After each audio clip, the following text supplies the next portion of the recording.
Até que ponto é que o nosso passado nos defina? É uma boa pergunta. Hoje vamos mergulhar no método muito interessante do livro Autoanálise de L. Ron Hubbard. Ele propõe uma forma de assumir o controle através de uma técnica, a que chama autoprocessamento. Vamos lá ver como Ecosto funciona. Pensemos nisto por um momento. Sabe aquela reação que às vezes temos e que parece, sei lá, exagerada? Será que foi mesmo por causa do que aconteceu agora ou foi um eco de algo bem mais antigo? É exatamente esta questão central que o livro Autoanálise explora e propõe um método para supostamente desvendar essa ligação. Ok, para entendermos bem esta técnica, vamos passar por 5 pontos principais. Primeiro, qual é o objetivo disto tudo? Depois, a filosofia por trás da ideia de ações acima de palavras. A seguir vamos ver o método prático das listas, como é que se usam os sentidos para recordar e, por fim, os efeitos que o livro diz que se podem esperar. Bom, vamos lá começar pelo início, certo? Qual é, afinal, o grande objetivo disto? O livro chama-lhe autoprocessamento, que é, no fundo, uma forma de olhar para o nosso passado para tentar melhorar o nosso presente. Então, o que é isso de autoprocessamento? A ideia é bastante direta. Uma pessoa apenas com um livro, com um guia, é levada a revisitar memórias através de listas de perguntas. O objetivo, passo a passo, diminuir o peso emocional que essas memórias ainda possam ter e atenção. Este é um ponto super importante. O objetivo não é de todo apagar o passado, é mais como baixar o volume daquelas memórias mais dolorosas, o que o livro chama de engramas, para que se consiga ouvir com mais clareza as memórias positivas da vida. Ok, mas para que tudo isto faça sentido, é preciso entender a filosofia por trás do método. E ela assenta numa ideia bem forte, a diferença abismal de poder entre aquilo que dizemos e aquilo que fazemos. O livro até sugere uma pequena experiência mental, é quase um desafio. Põe a mão à frente da boca e diga umas palavras a sério. Tente. Sente alguma força física a empurrar? Provavelmente não. E é essa ideia mostrar que as palavras sozinhas têm pouco ou nenhum poder físico. Isto leva-nos a uma conclusão importante. E é aqui que a coisa fica interessante. O ponto central é este: as palavras, bem, elas são só símbolos, são como setas que apontam para a experiência. Mas as ações. As ações são a experiência. É por isso que todo método se foca em recordar acontecimentos físicos, o que se sentiu, o que se fez e não apenas o que foi dito ou pensado. Oca, teoria interessante, sem dúvida. Mas como é que se faz isto na prática? Bom, tudo gira à volta de umas listas de perguntas.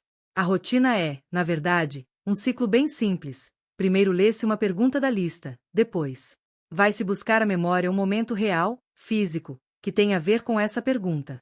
E, a seguir, repete-se sim, é isso mesmo, percorre-se a mesma lista várias vezes. A repetição é fundamental aqui, tal como a ideia de usar memórias boas como uma espécie de contrapeso para diluir o impacto das más. E é este processo. O livro dá um nome, linha direta repetitiva. A teoria por trás disto é que, ao revisitar uma memória desagradável, vezes sem conta, ela meio que se gasta. A carga emocional esgota-se e a memória torna-se apenas um facto do passado, sem aquele poder de nos afetar no presente. E agora chegamos à parte, se calhar mais peculiar de todo este método, porque isto não depende só da mente. Não usa uma ferramenta física para ajudar a aprofundar e a focar a recordação? Pois é, a ferramenta é um disco.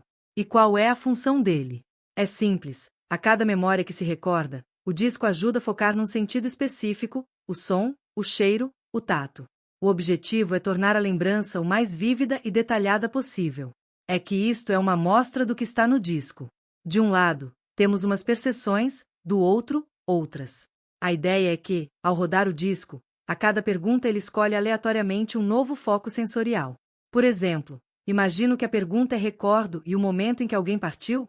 Se o disco calhar em som, o exercício é focar-se em todos os sons daquele momento específico. Ok. Então, depois de passar por todo este processo, com as listas e o disco, o que é que se pode esperar sentir? Vamos ver o que o livro descreve bem. O livro fala de uma série de sensações, algumas bem curiosas. Por exemplo, bocechar. Aqui não é visto como cansaço, mas sim como uma libertação de tensão. Ou então uma sensação de estar meio grogue.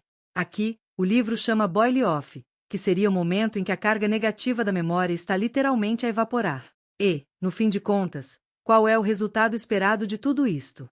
Bem, a promessa é de uma mente mais limpa, mais clara, uma memória mais forte, menos reações automáticas a gatilhos do passado e uma sensação geral de maior bem-estar, tanto nível mental como físico. E um pormenor muito importante: o método parece ter umas redes de segurança, ou seja, não deixa a pessoa completamente à deriva. Tem listas específicas para fechar uma sessão de forma suave ou para ajudar a recuperar o equilíbrio. Se a coisa ficar intensa demais. E no fim ficamos com uma questão que dá que pensar, não é? Será que focar apenas nos detalhes físicos? Tem uma memória, o som exato, a cor, o peso, o toque pode mesmo mudar a nossa ligação emocional a ela? A ideia de que se pode, de certa forma, remodelar o passado, não os factos, mas o sentimento, é, no mínimo, fascinante.